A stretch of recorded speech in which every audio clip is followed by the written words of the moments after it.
carbohidratos es la más amigable, la más sencilla de todas. Químico, yo tengo una duda. ¿El semanal va a ser mañana o hasta el sábado?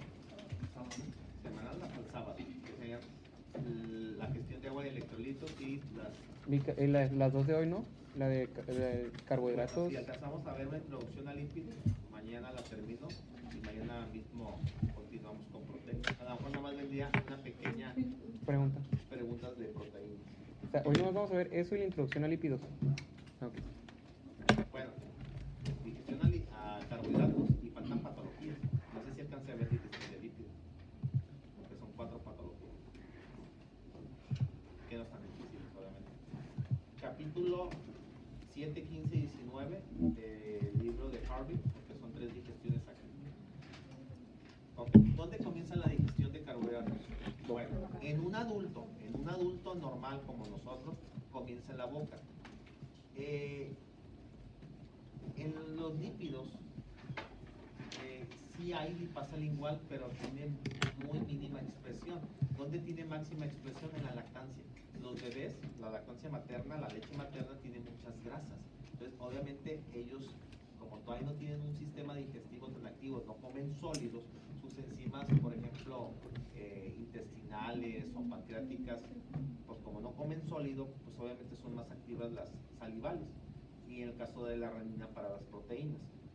Pero en un adulto normal, la digestión comienza en la boca. Son de las pocas digestiones que es exclusivamente o inicia de la boca.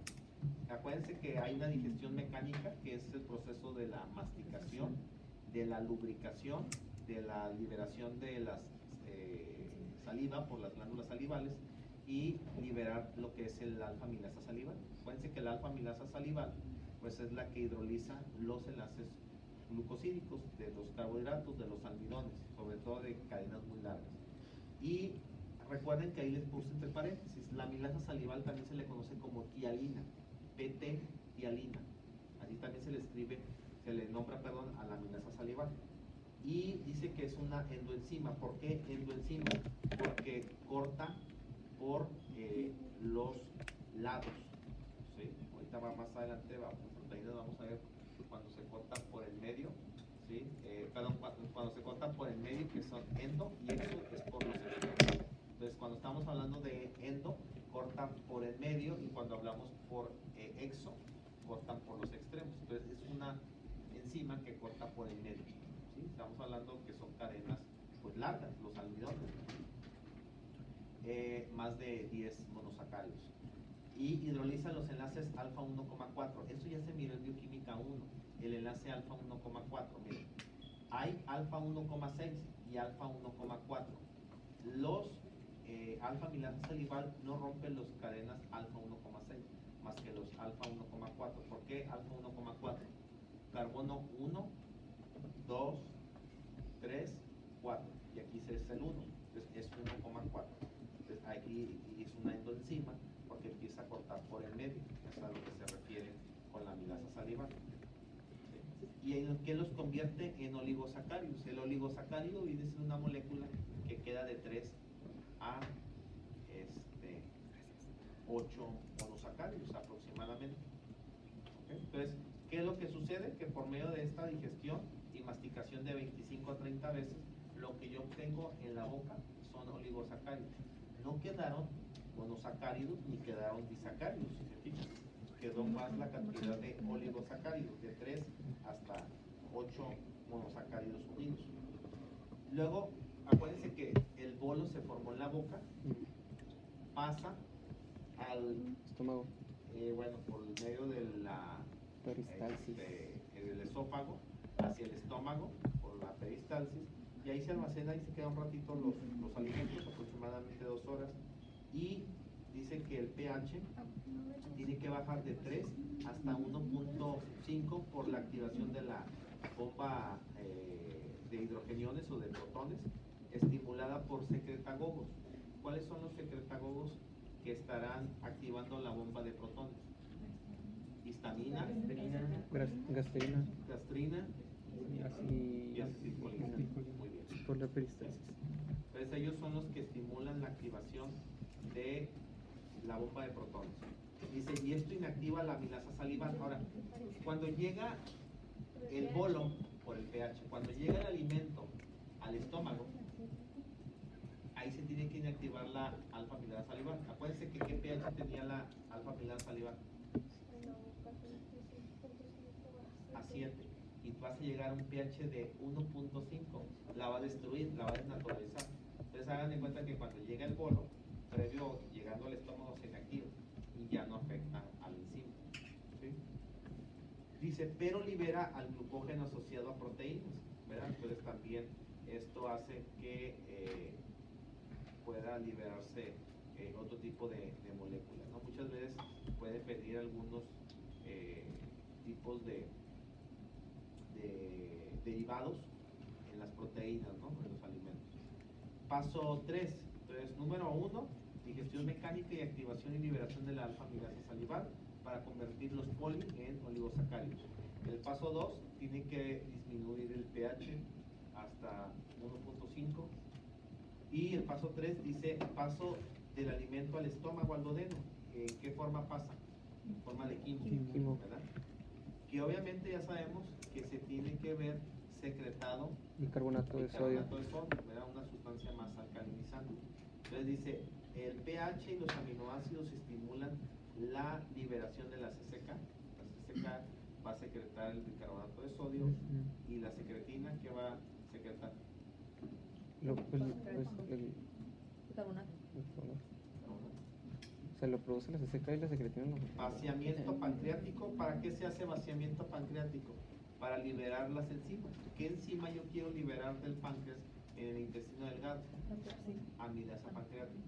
La amilasa pancreática es la que se va a encargar de convertir los oligos a disacáridos. O sea, de que se conviertan de 8 a 2. Y en moléculas un poco más simples. Acuérdense que la CCK pues hace estimulamiento de la vesícula biliar, pero aquí no tendríamos por qué utilizar la vesícula, porque no estoy comiendo grasas. ¿Qué enzima era la que liberaba en el vaciamiento pancreático? Amilasa ¿qué? Pancreática. Nico, en el vaciamiento pancreático surge ahí también la bilis o... No, en el vaciamiento pancreático solamente hay bicarbonato de sodio. El vaciamiento biliar pues es exclusivamente cuando se trata de líquidos, grasas, nada más.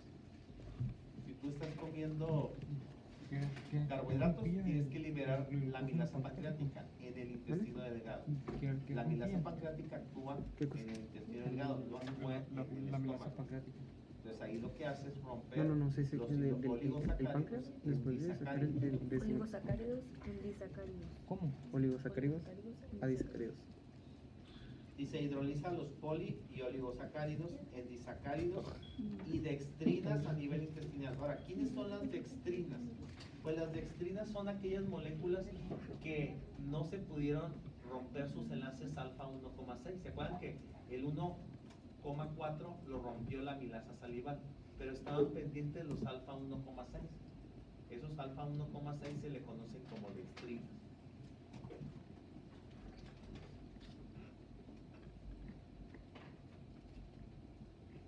Bien. Entonces, primera enzima que actúa en la boca se llama alfa-amilasa salivar. Es hidrolizar los poli en oligosacáridos.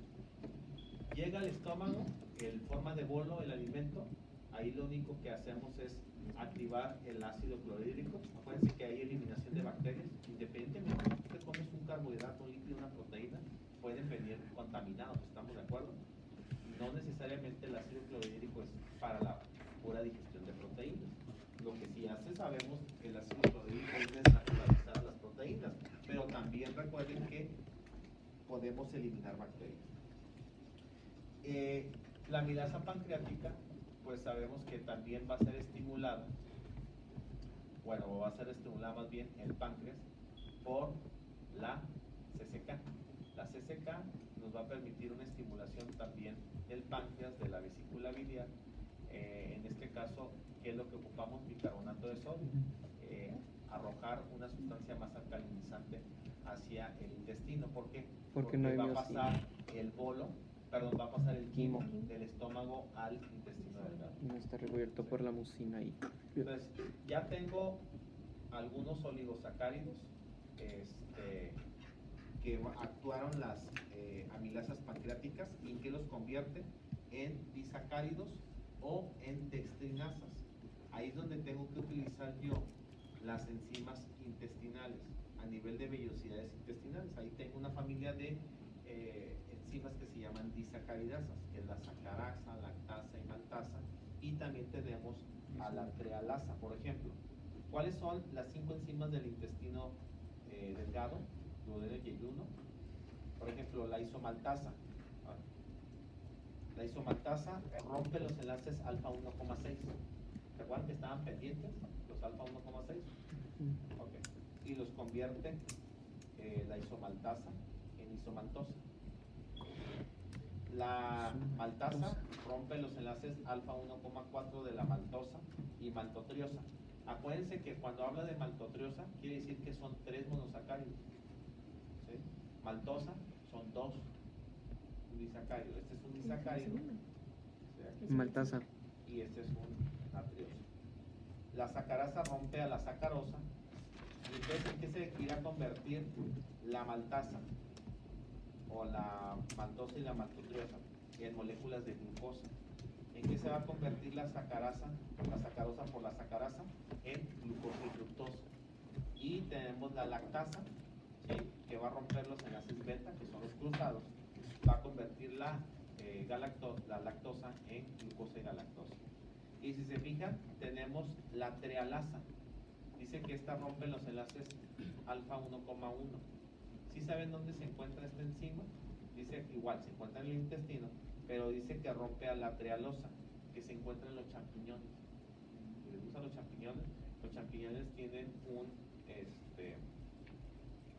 un disacárido que se llama treolasa. Y tenemos la enzima trealasa que rompe a estos enlaces alfa 1,1 para que puedas obtener pues glucosa. Los champiñones son fuente de energía. No lo sabía.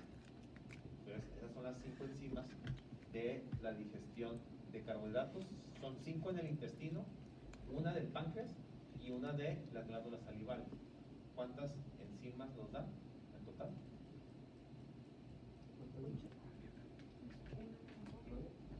5 del intestino delgado, Son 7. una del páncreas y una de las glándulas salivales. 7. 7.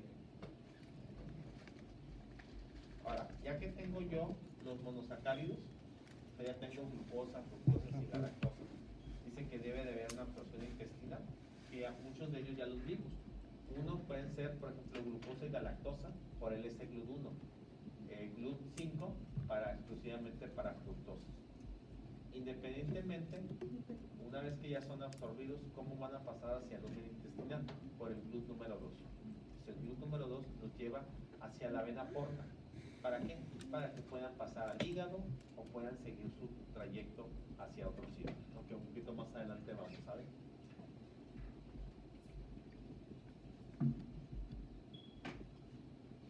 Y aquí si se fijan en el paso número 5 dice absorción intestinal de monosacáridos, azúcares reductores. ¿Por qué son azúcares reductores? Porque tienen la ganancia de un hidrogenio, no son azúcares oxidados. ¿Dónde se llega a oxidar la glucosa? En la célula. Pero obviamente aquí todavía no entramos a las células a que se metabolicen. Aquí estamos hablando de monosacáridos utilizados de nuestra dieta. ¿Sí? Dice a través de transportadores denominados GLUT. ¿Quiénes son los GLUT? Son los transportadores de glucosa.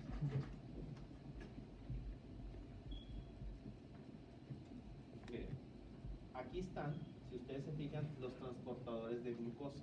Ya habíamos mencionado el S-GLUT1, que transporta glucosa y galactosa. ¿Hacia dónde la lleva? Intestino delgado y nefrona proximal.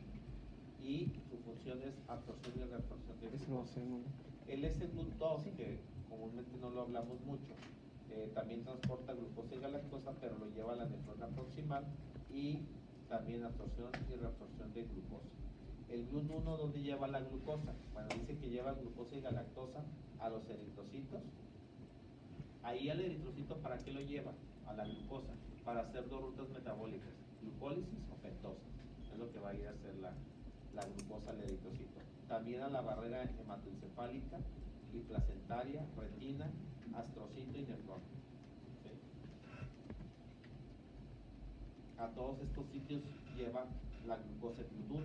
El GLUT2, pues ya sabemos que se encuentra en la parte vasolateral del intestino, que Glucólisis saca y- la glucosa o la galactosa y dice que la lleva a las células beta del páncreas. Acuérdense, ¿para qué lleva la glucosa, el GLUT2, a las células beta?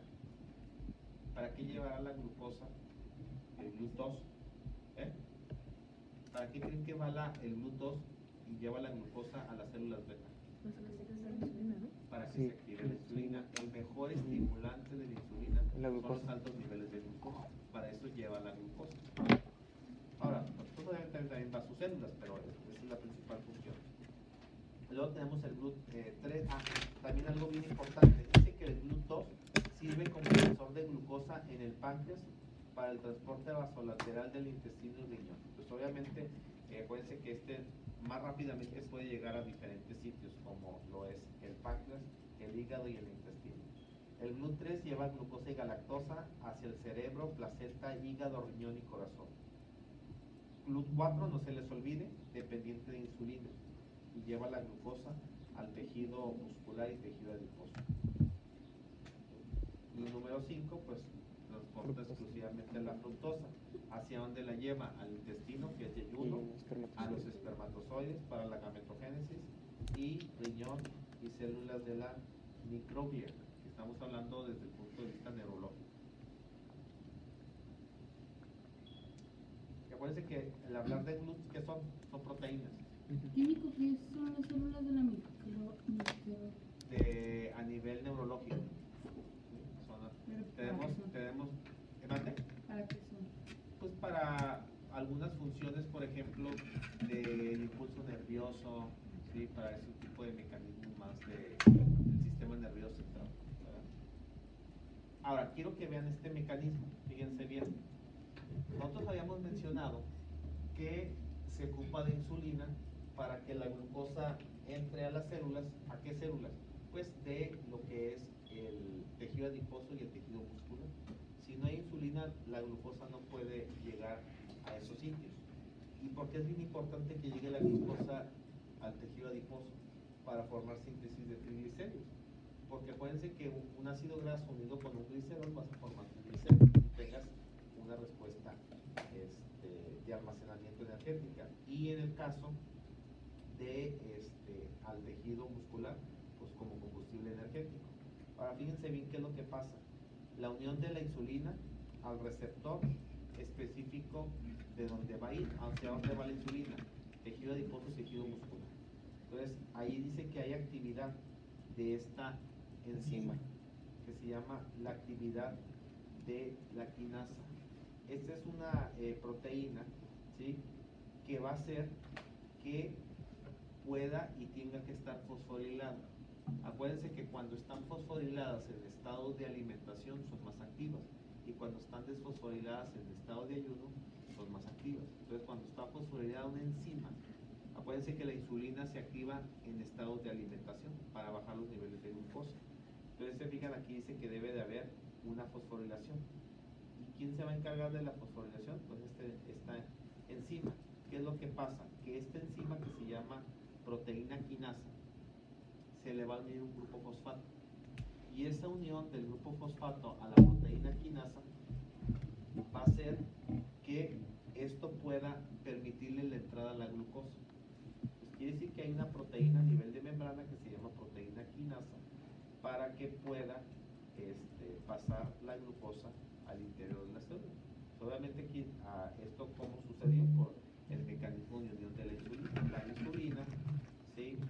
Como llegó el GLUT2 a las células beta del páncreas, eso estimula la insulina, se une a su activador, que es la proteína quinasa, y esta proteína quinasa pues es la que va a dar la orden de la fosforilación de la glucosa para que pueda en un momento dado hacer sus acciones biológicas, ¿no? Que es entre ellas transportar aminoácidos, transportar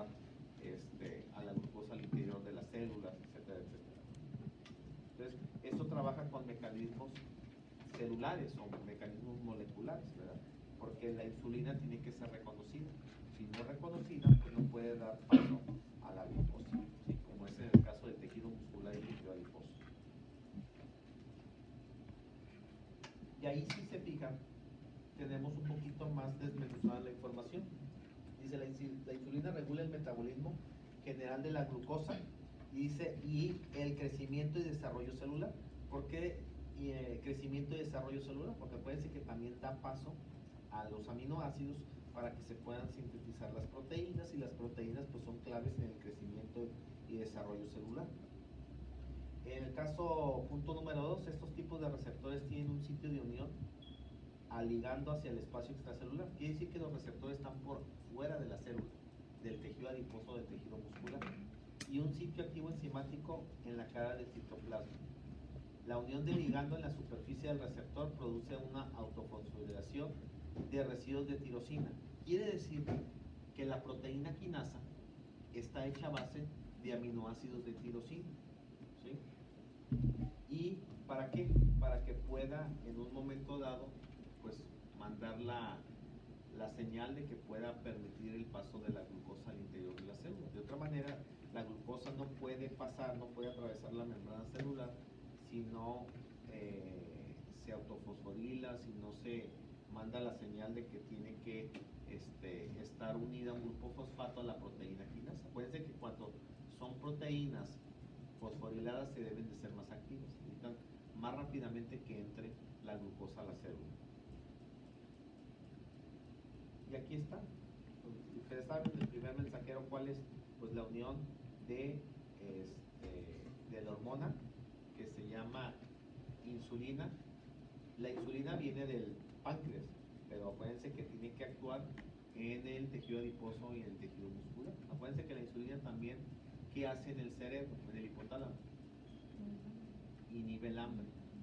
Por eso los pacientes que tienen resistencia a la insulina, son diabéticos, traen polifagia, ¿sí? Porque están con esa ansiedad, no hay un buen control de la alimentación, ¿sí? Por eso están muy ansiosos. En el caso número 2, pues obviamente la unión de la hormona a su receptor específico en el intestino, en el tejido adiposo o en el tejido muscular, hace que se mande la señalización. Normalmente sabemos que nuestros señalizadores se llaman adeninato ciclasa, y esto con energía pueda mandar la orden de que se pueda fosforilar. ¿Cómo se va a fosforilar? Si estás usando ATP, vas a formar ADP más fosfato inorgánico. Ese fosfato inorgánico es el que se une a la proteína quinasa, que tiene residuos de tirosina, que la vuelve muy activa. ¿Para qué? Para que ahora sí la proteína que está aquí, que se llama sinasa, pueda permitir la fosforilación o el proceso de ingreso a la glucosa. Y ahora sí, ya tienes la glucosa en el citosol, aviéntate glucólisis. Ahí tienes que utilizar pues varias enzimas limitantes que en su momento vamos a ver para la síntesis para la formación de la glucólisis. Y aquí está, se fijan un poquito más de cerca, ¿sí? El receptor de la insulina, ¿sí? Y cómo es que permite que una vez que se una pueda activar por medio de la fosforilación a la molécula señalizadora de la glucosa en este caso. La glucosa no puede pasar si no tiene el estímulo de la proteína quinasa en este caso. Entonces, hacia muy grandes rasgos, estamos hablando de 7 enzimas, 5 intestinales, una pancreática y una salivar. Ya una vez que el GLUT2 introduce glucosa, fructosa y galactosa, hígado es el principal sitio de distribución. ¿Y qué es lo que va a pasar? Y ahí pues tienen que irse los demás GLUTs a repartir a la glucosa, al cerebro, al enterocito, a las células beta del páncreas, al eritrocito, diferentes sitios. Bueno, pero acuérdense que la insulina solamente quien la trabaja, el GLUT4, que lleva la glucosa al tejido adiposo y muscular. Si tú llevas glucosa al cerebro, no ocupas insulina. Si tú llevas glucosa al riñón, no ocupas insulina. Si tú llevas glucosa a lo que es el espermatozoide, no ocupas insulina. Solamente para poder llevar glucosa al tejido adiposo y al tejido muscular. Entonces, obviamente, es por esto que si no llevas glucosa al tejido adiposo, ¿qué es lo que va a pasar? Las personas con DM1 son muy delgadas, porque no van a tener almacenamiento, van a estar queme el uso de la energía como tal. Por eso son muy delgaditos, pero fíjense el diabético tipo 2, como trae niveles elevados de insulina, porque empieza resistencia, ¿qué es lo que empieza? Empieza a acumular. ¿Sí? Entonces, como hay más insulina, induce más a la síntesis de anabolismo. ¿Sí? Entonces empieza a almacenar más, empiezan a subir más de peso. Pueden dar el volteón, ¿eh? Yo conozco gente que era diabético tipo 2, se puso así y de repente se agotó la insulina, se cansó el cuerpo, el páncreas de producirla y de repente dan el bajón, que perdió 15, 20, 25 kilos. ¿Cómo? Tú ya no produces insulina, te volviste insulino dependiente. Ahora, un diabético tipo 1 no brinca diabético tipo 2, pero un diabético tipo 2 a un 1 o insulino dependiente sí lo puede hacer. El tipo 1 nace, es idiopático, puede hacer, y el tipo 2 es adquirido. Ok. Y ahí está, ¿no? Su sistema de segundo mensajero, ya lo habíamos mencionado. Ok, ¿qué patologías tenemos de carbohidratos? Bueno, vamos a hablar de carencias enzimáticas congénitas. Se nace con defectos enzimáticos que no codifican por alteración de algún cromosoma que no codifica para esa proteína. Por ejemplo, ¿qué enfermedades tenemos enzimáticas congénitas? Tenemos la fructosemia, tenemos la intolerancia a la lactosa, no sé si sabían que también es hereditaria, aunque es de menor grado. Comúnmente, fructosemia, intolerancia a la lactosa y intolerancia a la sacarosa isomaltosa. Y tenemos algunas enfermedades intestinales como infecciones transitorias virales y bacterianas. Ahí no son por fallas enzimáticas, sino que son por algún tipo de infección. ¿Sí? Como el otro día alguien me dijo, fui a una taquería y en cuanto pasaron como 3-4 horas una diarrea, le causó una infección. Yo no sé si venía de la tablita donde estaban cortando la carne, no sé si venía de la persona que preparó la carne y no se lavó bien las manos. ¿Sí? O sea, muchas veces pueden ser causas que puedan ser externas, ¿no? Otras son patologías autoinmunes. Crohn, ¿qué es autoinmune? Que el mismo cuerpo lo produce, lo desencadena. ¿Sí? Entonces ahorita vamos a hablar de intolerancia a la lactosa, intolerancia a la sacarosa isomaltasa y intolerancia a la fructosa. Y tenemos la enfermedad de Crohn. Acuérdense que la intolerancia a la lactosa, ¿cómo es? Adquirida y hereditaria. ¿Cuál es la forma más común? Adquirida, ¿no? ¿Por qué lo adquieres? Porque toma Por dejar el lácteo. consumo de lácteos. Así de sencillo.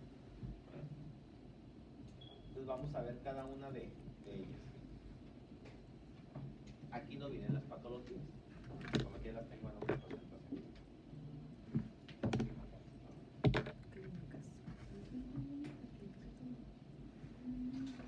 La patología.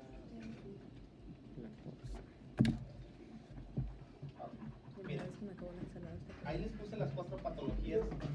Quiero que ustedes me digan, en la primera imagen, ¿cuál sería la patología?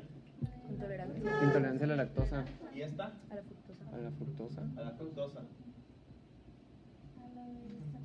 Sacarosa isomaltosa Y Crohn. y la enfermedad de Crohn. ¿Sí? Ahí están las imágenes representadas, las 4 patologías que vamos a ver. ¿Cuál es la que más me interesa de laboratorios? Esta, porque es la más común de todas. Aunque de repente esta Crohn también es autoinmune, sería como la segunda. ¿Quién tu vista? ¿Tú la tienes? No, pues no se quita, nada más se controla. ¿Sí? ¿Me la diagnosticaron? Y esa está. Sigue comiendo taquis y todo, ¿verdad? Chamoy, ese es las manos, miren. ¿Tiene Crohn? Fíjense, ahorita vamos a ver la sintomatología de Crohn y ustedes la van a diagnosticar y ustedes la van a monitorear. Ahí es como el diabético. Me fui al buffet y me inyecté la insulina. Van a morir engañados, no es lo peor de todo, morros. Ok, bueno, vamos a empezar con la primera. Bueno, ahí obviamente hay que recordar cómo se lleva a cabo la digestión de carbohidratos. Todo inicia en la boca, luego hay una digestión mecánica donde se empiezan a romper los almidones a oligosacáridos, pasan al estómago por acción del ácido clorhídrico. No es de que vaya a suceder algo, sino que se pueda en un momento dado, como lo dice en el estómago, pues eliminar bacterias. Realmente en el estómago no sucede nada. Ahí lo que queremos es que los jugos gástricos hagan que el bolo se convierta en quimo para que pueda aprovecharse los mayores nutrientes absorbidos. En realidad lo que hace el ácido clorhídrico, los jugos gástricos, es hacer eso con cualquier tipo de macromolécula, convertirla en una masa semilíquida. Luego, ya que llega antes de que llegue al intestino delgado el quimo, acuérdense que tenemos que hacer que la CCK y la secretina se activen para que se pueda llevar a cabo estimulación de enzimas pancreáticas y vaciamiento gástrico y sobre todo liberación del bicarbonato de sodio. Porque como llega el quimo, llega ácido del estómago, nos pudiera quemar el intestino, ¿eh? Entonces ya estamos preparando terreno para hacer algo más neutralizante, no más alcalinizante. Y entonces el páncreas libera la alfa-amilasa pancreática para actuar sobre los oligosacáridos. Esos oligosacáridos, acuérdense que se tienen que convertir en disacáridos o en moléculas de 3 monosacáridos, ¿verdad? Y es donde ya empiezan a actuar la isomaltasa, la lactasa, sacarasa, la triolasa, que son las que mencionábamos 5 a nivel intestinal, para que todas ellas que son familias de las disacáridas se puedan convertir en monosacáridos, glucosa, fructosa o galactosa. Ya que tienes glucosa, fructosa y galactosa a nivel de vellosidades intestinales, aquí tenemos al S-GLUT1 y al GLUT número 5, para que puedan pasar por el otro lado del enterocito, por los GLUT2, y ya de ahí pues puedan los diferentes GLUT llevarlos a sus diferentes sitios, ¿verdad? Por la vena porta, por la sangre. Pues aquí está la conversión del almidón por acción de las amilasas. Acuérdense que la maltosa, ¿sí? Y tengo isomaltosa. ¿Cuál es la diferencia? Que la maltosa viene de los enlaces alfa 1,4 y la isomaltosa viene de los enlaces alfa 1,6. Pero independientemente se fija cuál sea el disacárido, o polisacárido, debemos llegar a estos 3 monosacáridos. ¿Okay? Todo empieza en la boca, luego en el intestino. Cuando el GLUT2 pasa a la glucosa, fructosa y galactosa, dice que tiene que utilizar un transporte facilitado por la sangre y aquí usa como transporte facilitado a los GLUTs porque son proteínas. Entonces aquí estoy hablando del GLUT1, del GLUT2, del GLUT3, del GLUT4, del GLUT5 y puedan ser llevados a los diferentes sitios, ¿sí? Las neuronas, los eritrocitos, el páncreas, el riñón, etcétera, etcétera. Este ya lo habíamos mencionado, en la gestión de electrolitos.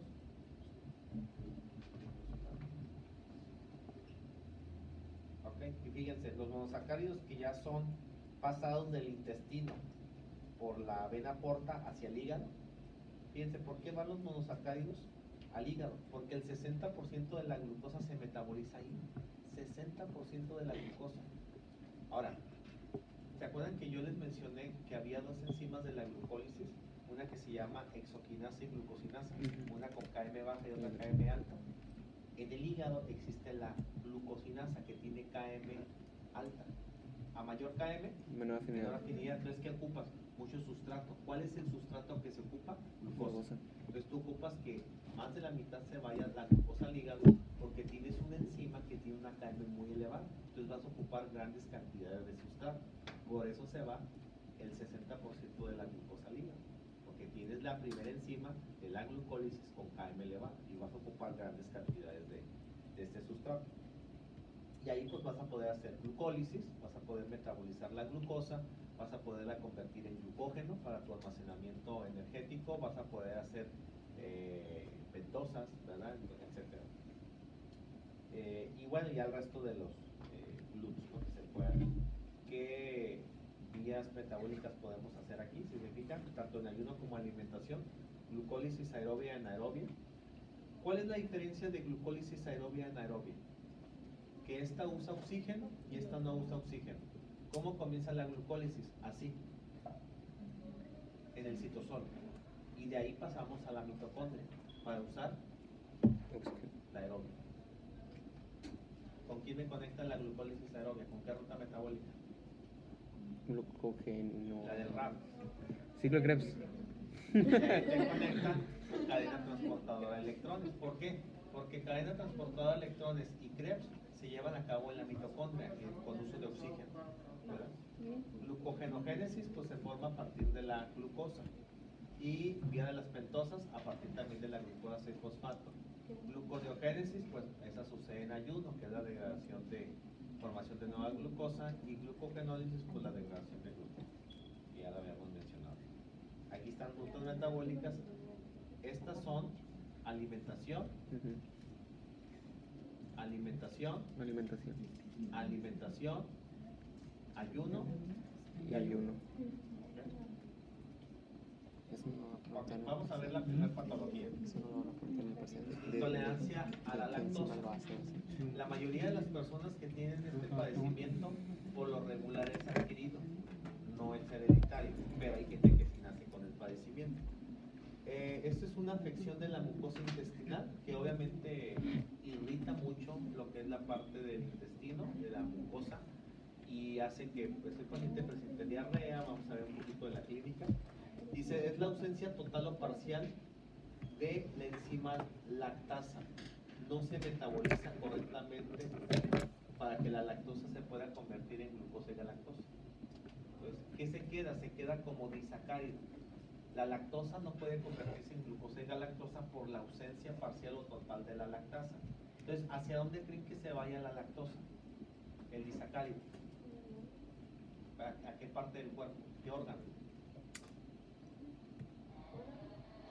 No, pero ¿a qué órgano? ¿El páncreas? No. El... ¿Cuál? ¿Cuál? Grueso. ¿Y qué sucede en el intestino grueso? ¿Qué tenemos? La microbiota, la flora bacteriana. Y a ellas les encanta la glucosa. Ahí lo que va a pasar es que si ese disacárido, ese azúcar, en la unión de dos monosacáridos se va al intestino grueso, se va a fermentar. Y es lo que empieza a ocasionar formación de gases. CO2, por ejemplo, hidrógeno, y empiezan las famosas flatulencias. Por eso les da inflamación intestinal, les da dolor tipo cólico. Ahorita vamos a ver un poquito de la clínica. Esto, bueno, no sé si sabían, ¿verdad? Esto se supone que cuando ven embrión, ahí se ve. Muy fuerte. Para la semana 8 de la gestación ya se puede detectar la actividad de la lactasa. A los 2 meses, fíjense, a los 2 meses de embarazo ya se está produciendo esta enzima. Obviamente, si se fijan, dice, esta actividad aumenta hasta la semana 34, que alcanza su máximo al nacimiento. Obviamente, si un bebé nace prematuro, no va a traer desarrollada la enzima, ¿estamos de acuerdo? Eso puede ser un factor. Obviamente, dice, la condición normal en los mamíferos es que se experimente un descenso en la producción de lactasa tras finalizar el periodo de lactancia. Entonces, muchas veces también esos son que se les pase el embarazo más tiempo, también puede ser un factor, ¿no? Pero casi nunca tenemos, no es tan frecuente que nazcan con el padecimiento. Lo más común es que por algún tipo de dieta, que me voy a hacer vegano, me voy a hacer vegetariano, cosas así, empiezan a desarrollar la enfermedad por ausencia de la lactosa y empiezan a consumir leche de coco, luego leche de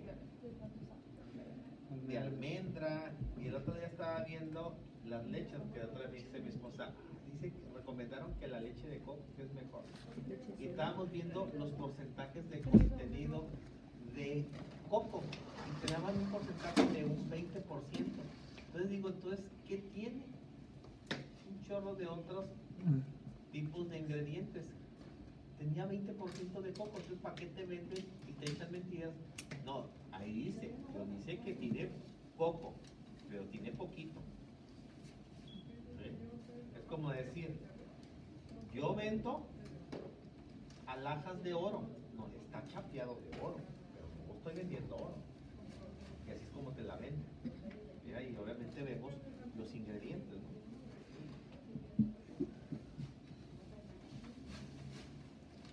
Ok. Bueno, cuando no se consumen productos lácteos, la producción de lactasa habitualmente baja hasta un 90%, ya no se van a digerir los lácteos. Si comen queso, crema, leche, nieve, no pueden digerirlos. Entonces dice, durante los primeros 4 años de vida, la actividad de lactasa no está persistente, aunque este descenso varía en el tiempo. Sin embargo, hay poblaciones donde el consumo de leche y productos lácteos ha sido habitualmente durante años. Por ejemplo, Europa consume mucho los lácteos, comen mucho el queso, la leche, demasiado. Entonces, no tienen mucho el problema de la intolerancia a la lactosa, porque toda la vida lo han consumido. ¿Sí? Pero, por ejemplo, vámonos, ahorita les voy a enseñar las estadísticas. ¿Cómo pensarían que las personas en África tengan la lactasa? Pues por la pobreza. ¿Ustedes creen que tengan? La pobre vaca está toda flaca, ¿no? Por los recursos, ¿no? que no son, por la extrema pobreza. Es algo muy común. Miren, ¿cómo es la fisiopatología? Obviamente la enzima pues, se encuentra a nivel intestinal. Dice, y hay al menos uno de los dos genes que la codifican, que está ausente. Cuando la expresión de ambos está alterada, se reduce la síntesis de lactasa, lo cual hace que se reduzca la absorción de lactosa. Y la lactasa, dice, hidroliza lactosa en glucosa y galactosa, cosa que no se va a poder descomponer en este disacárido a estos dos monosacáridos. Entonces, directamente, como no se absorbe, se va al intestino grueso. Y al intestino grueso, ¿quién se va a dar vuelo? La flora bacteriana. Son bacterias y les gusta, parecieran hormigas. Y ahí se va a fermentar, ahí va a haber reacciones químicas que hacen que la persona tenga una distensión abdominal, dolor tipo cólico, flatulencias, diarrea, algunos presenten náuseas y hasta vómito, ¿sí? Cuando tienen así ya de forma grave. El problema aquí que te puedes deshidratar, que es la forma más grave. Miren, aquí está el comportamiento, es muy sencillo. El intestino delgado produce la lactasa, permite el paso de la lactosa para que pueda ser por la enzima lactasa hidrolizada en glucosa y galactosa, que es lo normal cuando se es tolerante. Pero cuando se es intolerante, si se fijan, en ausencia de la enzima, se va este tipo de azúcar. Ahora, ¿qué sucede en el intestino grueso, en el colon? Ahí es donde se absorbe el agua. Entonces, este azúcar con el agua se va a disociar y obviamente junto con la flora bacteriana, ¿qué es lo que va a pasar? Va a empezar a formar ácidos orgánicos. ¿Sí? ¿Cuáles son los ácidos orgánicos que se empiezan a producir? Como por ejemplo el metano. ¿Sí? Y ese gas que se forma, CH4, hidrógeno, CO2, son los que ocasionan las flatulencias, los gases en la persona, ¿verdad? Y ahí pues puede ocasionar también una diarrea tipo osmótica. ¿Por qué? Porque empieza a aumentar la osmolaridad. ¿Sí? ¿Por qué se empieza a aumentar la osmolaridad? Por los solutos, por la cantidad de azúcares que están llegando, ¿estamos de acuerdo? Y empieza a aumentar la osmolaridad y eso hace que las heces se hagan de manera más acuosa, más líquidas, que es lo que ocasiona la diarrea. Yo tengo una duda, cuando el bebé no necesita la leche materna de mamá, ¿es porque la enzima no? Bueno, O sea, ¿pasó de hecho, algo? casi en la leche materna no tienen ese problema. Normalmente lo va presentando muchas veces hasta después de los 2 años. O algunos si ya no presentan porque nacieron prematuros, pues sí, ahora sí, pues normalmente pudiera ser que le tengamos que retirar la lactancia materna. Casi nunca se la retiran. De hecho, ahorita ya hay, hay un tratamiento, pero no todos es funcional. Hay una pastillita que les, ahí medio ayuda, pero hay gente que no le ayuda. Yo me doy cuenta que no tomó nada. ¿Sí? Entonces, ¿cuál es el mejor tratamiento para la intolerancia a la lactosa? Dejarlos lácteos. ¿Sí? ¿Alguien es intolerante a la lactosa? ¿Y no se te antoja la nieve? Pero no comes, ¿verdad? Pues, pero puedes tomar de comer de agua, ¿no? Nivel ahí. Sí, pero es que está muy raro. Es que yo no era intolerante a la lactosa, pero como mi hermana era, mi mamá dejó de comprar y pues todas empezaron a tomar leche deslactosada y pues ya. Fíjate, hay un caso, una cosa muy curiosa conmigo. Yo no puedo tomar leche entera. Me da un problema, ya saben qué da, ¿verdad? Pero puedo comer nieve y no me da. He comprado mis botes de la triple. Nada. Es que a mí también me pasa mucho eso, o sea, nomás es más específicamente con la La leche. leche, exacto. Ahora, la leche es la que más tiene lactosa. Porque acuérdate que la nieve pues tiene más grasa, la verdad. Y otras cosas, sí tiene leche, pero lo que tiene es más grasa. Y huevo y todo eso. Y, por ejemplo, el queso. El queso tampoco me da intolerancia a la lactosa. Es que Nada más es es la leche. grasa, ¿no? ¿Eh? El queso es grasa. Tiene grasa, también tiene lactosa, pero no igual que pero digo, sí tiene más lactosa el queso que la nieve, definitivamente. Pero nada más el problema conmigo es la leche. Y usted, ¿o qué la compras? ¿La compras deslactosada? Pero hay gente que la nieve, el queso, la leche, entonces no pueden comer nada de lácteo. Entonces, obviamente, ¿qué es lo que hace? Pues que como aumenta la osmolaridad, se vuelvan las heces más acuosas. Obviamente, acuérdense que la fibra. Ahora, ¿se imaginan que a alguien le da diarrea por una intolerancia a la lactosa y come fibra? No, hombre. No se vio el baño. Pues no va a salir del baño todo el día, ¿verdad? Dígale que coma manzana. No, pues algún día le dio a alguien diarrea. kilos. ¿Sí? Cáscara. Y Sí, esa que alguien sin se cáscara. acordó que yo comenté que la manzana Te quita la diarrea. es astringente. Y se comió la manzana pero con todo y cáscara. No, pues te puedes comer la manzana pero sin cáscara cuando hay diarrea, porque es astringente. Pero con cáscara no, porque te va a dar más diarrea, es fibra, la cáscara. La fibra la está en la cáscara, no está en sí adentro de la manzana. ¿Sí? O sea, tienes azúcares. Chorro y la pelas. Ahora, pues son azúcares, es fructosa, ¿verdad? Entonces, si te fijas, las frutas tienen fructosa, no va a pasar nada. No se te va a ir esa fructosa a la microbiota, ¿sí se fijan? Porque no es la enzima. Que el otro día, pero sí, pero vas a seguir nutriendo a la microbiota con azúcares, sí, pero no es glucosa, ni galactosa, es fructosa. No tendrías por qué nutrir a la flora. Ay, ese campo sí es cierto, tiene lógica. Nomás le quitas la cascarita y le quitas la fibra, ya te ayuda. Hay que comer, por ejemplo, hay diarrea, que otro fruta se puede comer, plátano. Potasio. Dicen por ahí para tapar un poquito, ¿verdad? Arroz, sí, el arroz también ayuda. ¿Sí? No se toma café, no se toma chile, no se come taquis, nada de eso, no se toma refresco, Bueno, no sé. no se irrita más la mucosa gástrica. Cuando son intolerantes a la lactosa, ¿no? Ajá. Entonces, ¿cuáles son los síntomas de una intolerancia a la lactosa? Bueno, déjame ver por aquí. Bueno, Químico, es distensión abdominal, mande. esa presentación la puedes subir. Sí, ahorita la voy a subir.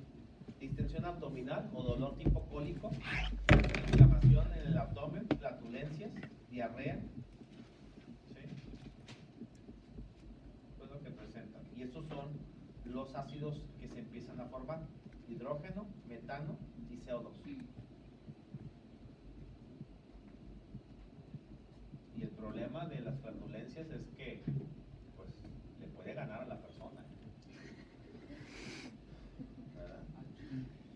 Tienen que tener mucho cuidado, ¿no? Si alguien es intolerante, dice, ay, una ocasión aquí tuve un caso de que alguien le ganó, ¿verdad? Traía dolor y no se alcanzó a ir al baño, pero ya no alcanzó cómo salía del baño, ¿no? Tuvimos que traerle ropa, ¿no? Que le ganó el pobre. Y luego de palomos de blanco, imagínense. Ahí, pues, hasta que vino la mamá como una hora, la pobre señora en venir, porque vivía hasta Rosarito, entonces todo el muchacho. Yo. Ahora, Fui yo. Entonces, pues no, imagínate la pena, ¿no? Pero pues el chamaco se le hizo fácil, que comía nieve. ¿Quién le manda a comer nieve si sabe que es intolerante a la lactosa? Era también uno de esos eventos de señoritas Xochicalco que vendían y vendieron nieve y se le hizo fácil. Y le puso M&M's y no sé qué tanto estaban echando en la nieve y antes se le puso. Se comió una nievesota así. Y estaba en la clase y además yo creo que empezó y apenas alcanzó a salir y ya no pudo salir del baño. Pero se tiene que tener mucho cuidado cuando se es intolerante, a qué eres tolerante y a qué no puedes comer o qué no debes de comer. y no hay como alguna pastilla o algo así que se Hay, pongan antes de sí comer. hay, pero no funciona para todos. Eso ya depende del metabolismo de cada persona. Hay gente que sí le ha funcionado y te lo dicen, el mejor tratamiento es, pues deja los lácteos. Es como el diabético. Pues no debe de comer azúcares que no están permitidos, ¿no? Y sigue comiendo. O sea, nos gusta, nos encanta tener adrenalina, ¿verdad? Ok. Si la cantidad de lactosa excede la capacidad fermentiva de la flora intestinal, pues hay actividad osmótica, retiro del agua del colon. Y es por eso que se va como diarrea. ¿Sí? Esa es la causa. Y eso es algo que, pues, sí está en un porcentaje de la población interesante en México, ¿eh? Ya es un padecimiento que pues, la gente ya sabe, el manejo, que no consume los lácteos. Causas de la intolerancia: baja actividad de la enzima, poca síntesis por deficiencia hereditaria, que es lo que decíamos, y se detecta en los primeros días de vida. Si el niño exclusivamente, obviamente, lactancia materna y empieza con diarrea, pues se hace un estudio. El estudio se hace normalmente en heces fecales, se puede hacer en orina también, pero es más fiable, más confiable el estudio. ¿Cómo se llama el estudio que se identifica el diagnóstico de intolerancia a la lactosa? Se llama azúcares reductores. Los azúcares se deben de oxidar, no se deben de reducir. Entonces, normalmente estos, al no oxidarse, sino al reducirse, pues no se metabolizan. Eso es lo que quiere decir cuando son reducidos. Entonces, hay una pruebita que se llaman azúcares reductores. ¿Dónde viene esa prueba? Bueno, viene un examen que se llama coprológico completo. Cuando ustedes mandan a hacer el coprológico, ¿qué buscan en un paciente en el coprológico? Parásitos, sangre oculta en heces, si es intolerante a la lactosa, si tiene algún tipo de infección viral o bacteriana, ver todo lo que puede haberle ocasionado algún tipo de trastorno digestivo. Pero ustedes lo pueden pedir como parámetro solo, no tienes que pedirle coprológico completo. Si tú tienes una sospecha de que es intolerante a la lactosa, le pides azúcares reductores, es la prueba del laboratorio, azúcares reductores como tal. ¿Qué le pides al paciente que lleva al laboratorio? Heces. Pues las va a llevar así semilíquidas o muy blandas o con diarrea. Bien poquito, no se ocupa que nos llenen el vaso, que no nos hacen unas groserías. No, son cosas muy grotescas, o sea, cuando pedimos heces fecales, se pide el tamaño de lo que es una almendra. Nos llenan los brazos. Entonces, yo sé que va a ser muy difícil de que si trae diarrea, pues yo le diga, así nomás quiero, ¿no? Pues a lo mejor me lleva medio vasito, ¿no? Y se entiende por qué es diarrea. Ahora, ¿cómo es la recolección? Pues se supone que es en un bote o en una bolsa. O sea, puedes poner una bolsa en la taza del baño sin orinar. A veces donde se hace un poquito más difícil es en la mujer, porque el hombre, ¿qué es lo que puede hacer? Saca el pene de la bolsa y lo pone en la taza, bueno, para que orine. Pero la mujer a veces, pues, por la cercanía es un poco más difícil, pero las heces no tienen que venir contaminadas con orina, no te sirve de nada. Entonces, o se hace en un bote o se pone la bolsa en la taza del baño. Y si es un estudio por búsqueda de parásitos o sangre oculta en heces, es el tamaño de una almendra o una nuez. Pero si es líquida, yo sé que va a ser más difícil. Si hace en la bolsa, ¿qué se recomienda? ¿Cómo la recolectaría? pues tendría que agarrar una cuchara de plástico y así a cucharaditas líquida pues sí. No, sal de Pero unos eso hoyos es en la bien bolsa. importante que se le explique al paciente, porque a Como veces para el decorar los paciente pasteles. se le haría tan fácil decir, ay, pues hice en la taza del baño y ahí les cargo, ¿no? Pues para eso ustedes llevan en quinto semestre una materia que se llama taller de análisis clínicos, para que sepan todos los Soy yo bien unas requisitos de botellitas así cómo con se una deben de palita. recolectar las muestras de fluidos biológicos. Para eso la van a llevar en quinto semestre. Ah, no manches. Te voy a revisar las cacas. Manejo y tratamiento, pues alimentación libre de lactosa, no hay otra.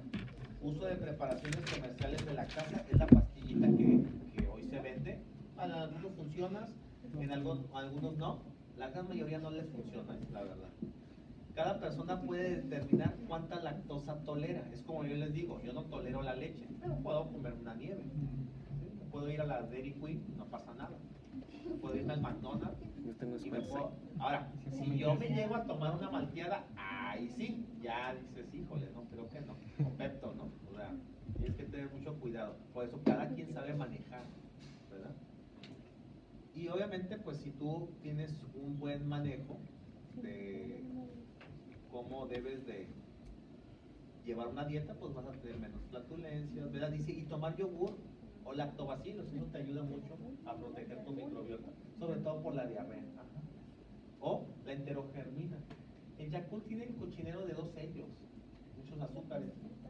Sí, la enterogermina es como un hielecito líquido como agua. La venden en 4.000 billones, 2.000 y 4.000 billones. Lo tomas uno diario y te ayuda mucho a la microbiota. Parece que la microbiota, ahí se sintetiza la vitamina K. Yo no puedo desproteger. El uso de antibióticos baja la microbiota. Si ustedes tienen que dar sí o sí, porque el otro día me preguntaban, alguien médico, ¿no? Un egresado de aquí, lo dijo, voy a dar antibiótico, pero le doy la enterogermina, híjole, le dije, pues no le va a hacer mucho efecto, porque pues ya está barriendo. O sea, así como vas a querer protegerse, lo va a arrastrar. ¿Sí? Entonces, pues, lo menos posible de andar usando los antibióticos. Muchas veces hay que saber si esa diarrea es bacteriana o es viral. Si es viral, ¿para qué le vas a dar antibiótico? ¿Cómo sabes si es viral o bacteriano? Mira, en el coprológico, vamos a suponer que alguien trae una diarrea ahí media acuosa, pero no líquida, ahí media blanda, media acuosa, y le puedes hacer un frotis. El frotis es hacer un extendido, una laminilla de vidrio, le pones un colorante, una tinción, y tienes que ver, si tú ves muchos polimorfos nucleares neutrófilos, esas células, la infección es bacteriana. Y si tú ves más mononucleares, más monocitos, la infección es viral. Entonces tú ya con eso sabes si le metes antibiótico o no. Porque muchas veces son infecciones virales. En los niños a veces, en las guarderías, salen con diarrea y todo, y andan todos mocosos y todo, y la infección fue viral, y tú le estás metiendo antibióticos, y estamos creando resistencia a los antibióticos, esa es otra. Ya después, ya no le hace nada a la penicilina, no le hace nada a la amoxicilina. Y cuando tienes muchas veces diarrea, o sea que pues... Bueno, hay que ver qué problema gastrointestinal es, si es bacteriano, si es viral, si es autoinmune, Crohn, por ejemplo, un Helicobacter pylori. O sea, tenemos que descartar, a lo mejor tenemos que hacer una endoscopía, que es ahorita lo que voy a entrar con Crohn. A veces no es tan fácil. Y todos esos análisis no tardan mucho en hacerse. Por ejemplo, si llega un paciente y ya le pide la muestra y a lo que la analiza. Ah, la de esta intolerancia a la lactosa. Pues sí, o en general. Si No, la intolerancia a la lactosa esa está en 1 hora, bien rápido. De hecho, creo que en el laboratorio de Bioca la tienen que hacer, les van a pedir ese espectro. No creo. Pero de perro. Sí, de perro. Fecales, sí. ¿Ah, sí? Pero sí creo que la piden en la primera No, creo práctica. que- Pero no vamos a ir, No les nos vamos a conviene, pasar directamente a... es un examen A ¿verdad? la toma de sangre. Sí. Miren, todo mundo hace lo mismo. O sea, ¿cuál es que les tiene que andar sorprendiendo? Pues agarro ahí del perro. ¿O tiene que ser de persona? Sí. Mira, morros, les conviene, es un estudio gratis. ¿Quieres saber si eres No, intolerante pues, a la lactosa? prefiero que No, yo sé. Yo sé que no soy... Yo sé que no soy intolerante a la lactosa. A los que tengan dudas. Entonces, comer yogur, dice, contiene 50% menos lactosa que la leche y tiene lactobacilos. De hecho, cuando hay diarrea, te recomiendan que que consumas el yogur griego, eso te ayuda y tiene menos azúcares, acuérdense, esa es la otra. Y si es intolerante a la lactosa, toma yogur, no hay. De hecho hay yogur deslactosado ya, esa es la otra. Pero tiene 50% menos de lactosa que la leche. Creo saber en el video o el cómo comen queso, por despacio. ejemplo. Por ejemplo, yo puedo comer yogur sin ningún problema. Y se supone que es leche entera y tampoco me hace. El otro día se me antojó uno del Yoplait. Casi nunca compro esa marca, siempre compro griego. Y decía que traía avena con cereales. Era como un licuado, era como tipo licuado. Se me antojó, entonces lo compré. ¿Por qué? Porque tiene 50% menos lactosa. Pues nada más hay que tener mucho cuidado con los sellos. Hay yogures que no tienen ningún sello. Está en el 2019. Eso lo puedes consumir sin ningún problema. El problema es el de los, pues tienes exceso de azúcares y calorías, ¿no? Y algunas grasas, algunas grasas. Miren, fíjense las estadísticas.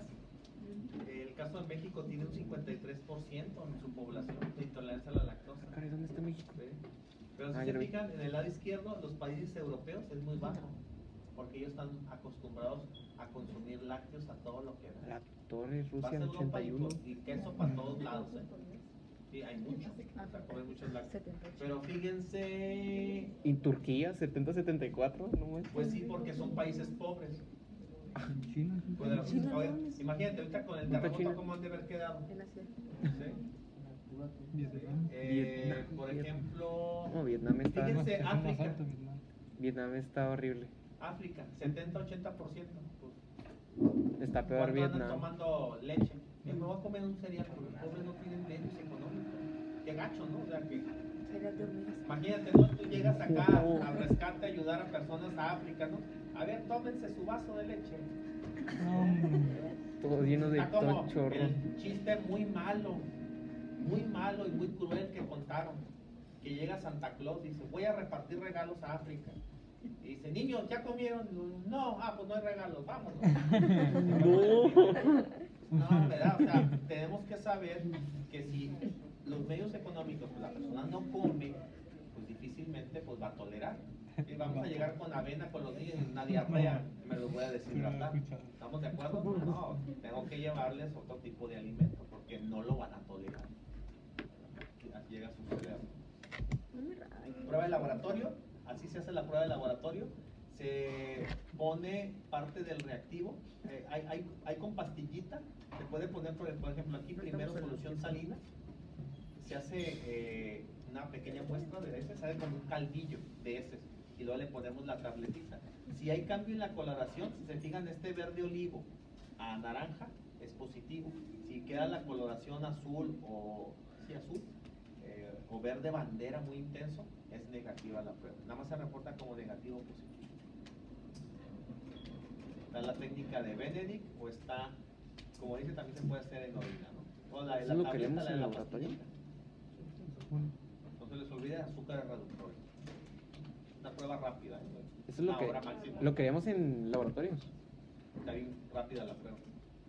Te vamos a checar tu. Obviamente, o sea, depende, ¿no? O sea, si tú vas a un laboratorio, mandas a tu paciente al laboratorio, pues no crean que es la única muestra que están haciendo, pues tienen mucho. Es como si tú dices, ¿el centro me la va a dar en una hora? Pues no sé si en una hora, ¿no? Porque tienen cientos de pacientes, ¿no? O sea, pero sí va a salir el mismo día, sí va a salir en un par de horas, pero sí es rápida la prueba. Ok, vámonos con la siguiente patología, déficit de la sacarosa isomaltosa. Me aviento esa patología y damos receso. Deficiencia que es genética, esta no es adquirida. ¿Sí se fijan que la intolerancia a la lactosa es, número 1, adquirida o hereditaria? Esta solamente es genética, es hereditaria, no se adquiere. Esta nace con el padecimiento. Síntomas similares a la intolerancia a la lactosa. Eso lo hace a veces difícil su diagnóstico, pero tienes que hacer historia clínica y sacarle la mayor información a tu paciente después de que comió, empezó o empieza con esos síntomas. Uno puede más o menos saber, cada vez que más o menos como esto, empiezo con este dolor. Por ejemplo, cuando alguien tiene cálculos biliares o colelitiasis, normalmente cuando empieza el dolor, Sí, pero cuando comen, ¿qué tipo de Grasas. alimentos? Grasosos, picosos, sobre todo. Tacos de birria. Ajá. Pues él ya sabe, híjole, cada vez que como con la tendencia a comida grasosa, empiezo con ese dolor. Entonces, así es como deben ustedes de sacarle la información al paciente. Después de qué tipo de alimentos que come, ha visto la mayor frecuencia de la sintomatología. Porque a veces no es tan fácil deducir. Y entonces andamos haciendo este estudio y te sale negativo y otro, y andamos divagando. Es una causa de diarrea crónica infantil, o sea, te da desde el nacimiento, ese es el detalle, ¿no? Se debe a la ausencia de las enzimas sacarasa y somaltasa en el intestino delgado. Entonces, no pueden convertir la sacarosa en ¿qué? En glucosa y en fructosa. ¿Sí? Entonces, es la famosa azúcar de mesa, el azúcar de caña, de que están hechos los dulces. Entonces, cada vez que el niño come dulces, ¿sí? Le da diarrea. La sacarasa, dice, es una enzima que digiere la sacarosa y la convierte en glucosa y fructosa.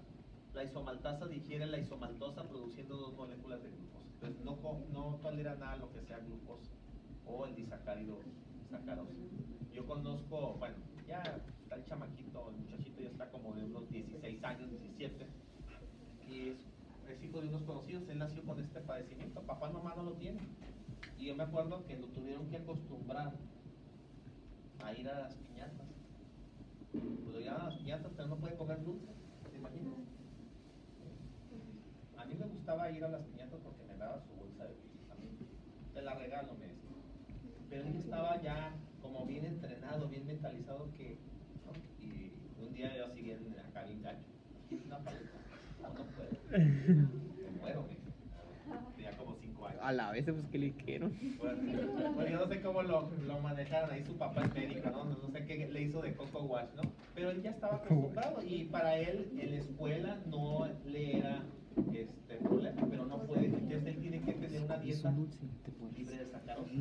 Y que buscar productos que no tengan sacarosa. Él puede comer alimentos con glucosa, pero porque ya pasa directamente, ¿estamos de acuerdo? Pero, por ejemplo, un refresco que tenga glucosa, se lo puede tomar. Pero si tiene algo azúcar que contenga sacarosa, ya valió. Le da diarrea. Entonces, si se fijan, ahí tienes que saber después de qué comió. Aquí son dulces. Bueno, no solamente dulces, ¿no? O azúcares, pues, que vengan en los alimentos, ¿verdad? Dice el gen, el déficit de la enzima está localizado en el cromosoma 3. Hasta el momento se han detectado más de 25 mutaciones, es lo que lo hace difícil, ¿no? El cuadro se inicia entre el 6º y 18 mes a la introducción de sacarosa y almidón. Ahora, fíjense bien.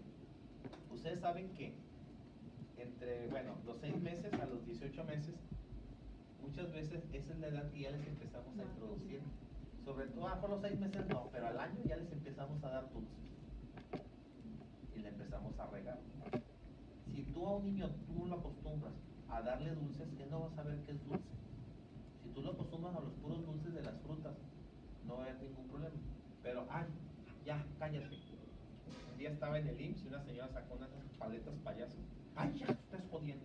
El niño de 3 años. Y el chamaco, ay, sí, me callo, ¿no? La paleta payaso.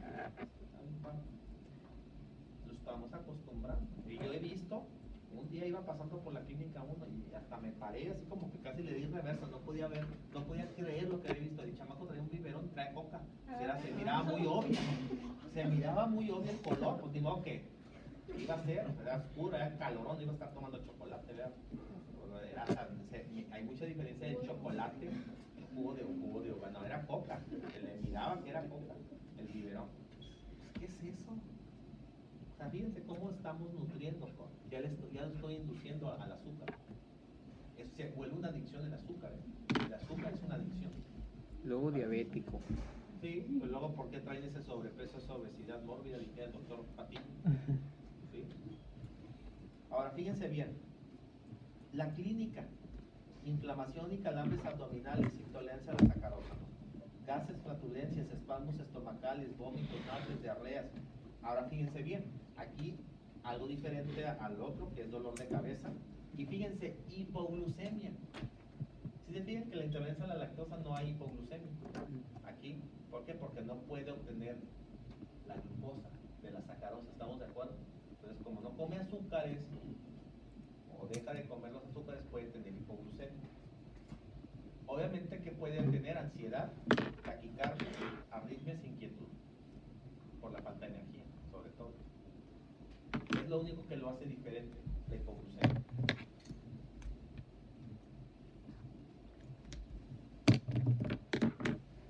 Si te pusieran un caso clínico, hay que encontrar qué comió, después de qué comió. ¿Estamos de acuerdo? Porque van a venir casos clínicos. Se comió un dulce, se comió... Birria. No, pues una quesadilla, se comió una nieve, se comió algo con crema.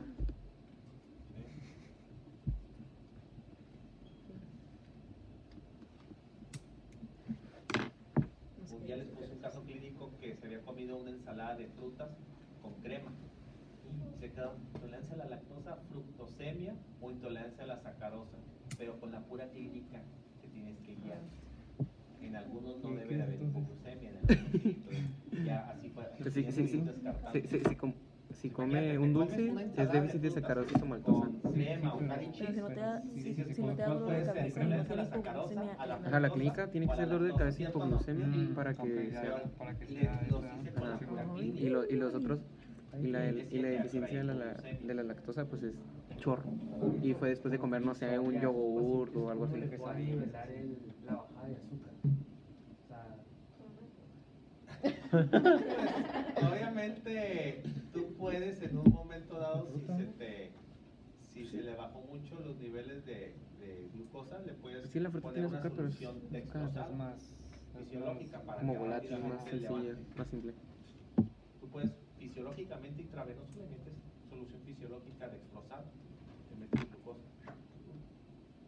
Como te estás brincando la parte intestinal, pasa por absorción. ¿Sí se fija? Distribución, perdón.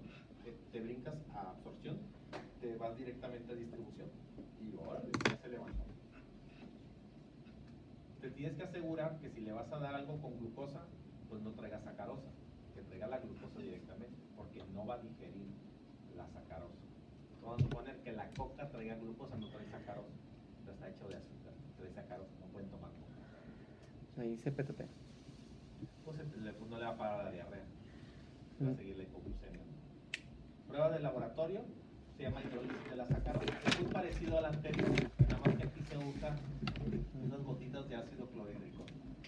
Esta es una prueba que la verdad es muy poco frecuente, porque no es tan frecuente esta patología, es más frecuente la anterior.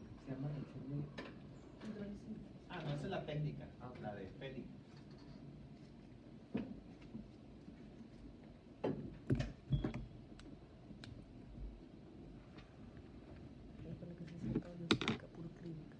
Son patologías raras. Digo, la primera que vimos debe ser la más común. Después lo que se van a encontrar va a ser Crohn. Ya tiene una paciente. Y la a mi intolerancia a la sacarosa, digo, pues nada más conozco yo a este chamaquito, con Dios más conocido cercano, o que me haya tocado a mí en hospital que me tocaran ese tipo de pacientes. No es tan común, pero ya saben que de lo que no es tan común un día te puede tocar. ¿Verdad? Obviamente, ¿quién tiene más el manejo de este tipo de pacientes? Gastro. Sí, yo tengo una amiga que es gastroenteróloga pediatra y, por ejemplo, ella maneja el Crohn, maneja el Helicobacter pylori, todo lo que es gastropediatra. Pues esos son los especialistas, pues, prácticamente, porque luego o sea, son muy recurrentes. Como les dice ella, tienen que llevar dieta. Si es un mocoso de 8 años, ¿quién es el responsable? La mamá. Papás. Ahora, obviamente, ¿no? Tú puedes tener mucho control en tu casa, pero en la escuela, ¿quién sabe? Es que no se le antoja y entonces se les empiezan a hacer úlceras. O sea, ¿qué es eso a los 8 años? Meterlos a cirugía por úlceras, por perforaciones, porque no cumplen la dieta. Es que se le antojaron los taquis. Le dije que nada más media bolsa, y te va a hacer el caso, media bolsa. Te das la vuelta y se trabó toda la bolsa. O toman refresco, cosas que no deben de estar tomando. Y es difícil el manejo. O sea, es un niño, imagínate, estar viendo que los demás comen y él no puede. Ahí también tienen que utilizar ustedes, es donde ustedes tienen que trabajar, así como trabajan con el nutriólogo, trabajan con otros profesionales de salud, tienes que hacer interconsulta, psicólogo a lo mejor, para poder manejar, porque nosotros no somos psicólogos, pues cómo lo vas a derivar, y hay que te ayuden, tanto al padre como al chamán. Por eso siempre tienen que tener a la mano hacer la interconsulta. Bueno, vamos a dar un receso para ahorita ver fructosemia y luego ver